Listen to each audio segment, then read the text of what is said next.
Ilé-iṣẹ́ ọlọ́pàá lórílẹ̀-èdè yìí nípasẹ̀ ẹ̀ka tó ń ṣe ìwádìí ìjìnlẹ̀ nípa ìwà ọ̀daràn eléyìí tó fìdí kalẹ̀ sí Ìkòyí ní ìpínlẹ̀ Èkó ti fi ọwọ́ ṣìnkún òfin mú Jíbítí àti Jasmine Okekeagwu lórí ẹ̀sùn ìgbìmọ̀ lílu ní jìbìtì.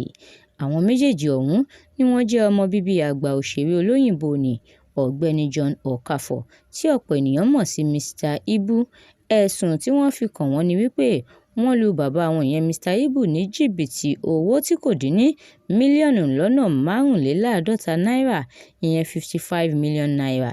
Àtẹ̀jáde jáde láti ẹ̀ka FCID ní ilé-iṣẹ́ ọlọ́pàá ó ṣàlàyé ẹ̀ pé àwọn ṣiṣẹ́ lórí ìwé ẹ̀sùn tí ìyàwó àgbà òṣèré nì tó fi ránṣẹ́ sáwọn. Ó kọ wípé àwọn ọmọkùnrin Mr. Ibu méjèèjì ìyẹn Jíbítí àti Valentine Okafor pẹ̀lú ọmọ rẹ̀ obìnrin tó gbàtọ́ Jasmine Okekeagwu ni wọ́n gbìmọ̀ pọ̀ lu bàbá wọn ìyẹn Mr. Ibu ní jìbìtì mílíọ̀nù lọ́nà márùnléláàádọ́ta náírà 55 million naira. Ìwádìí fìdí ẹ̀ múlẹ̀ pé àwọn ọmọ mẹ́tẹ̀ẹ̀ta yìí wọ́n gba fóònù Mr. Ibu tí wọ́n sì wọ́ owó náà sínú àpò òṣùwọ̀n ọ̀kan nínú wọn. Owó yìí ni wọ́n ní ó jẹ́ owó tí Mr. Ibu fúnra rẹ̀ rí gbà lásìkò tó fi ìpè ìrànlọ́wọ́ síta láti lọ gba ìwòsàn ní ilẹ̀ òkèèrè.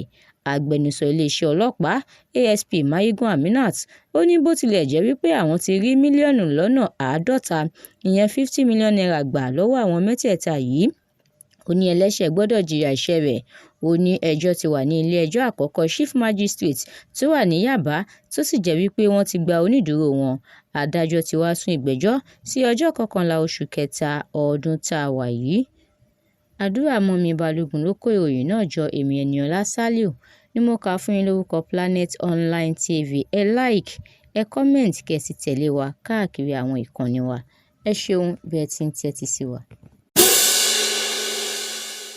Ẹ kàn sí wa fún ìpolówó ọjà tàbí ohunkóhun tó bá ń ṣẹlẹ̀ lágbègbè yín tẹ́ ẹ fẹ́ káyé ó gbọ́.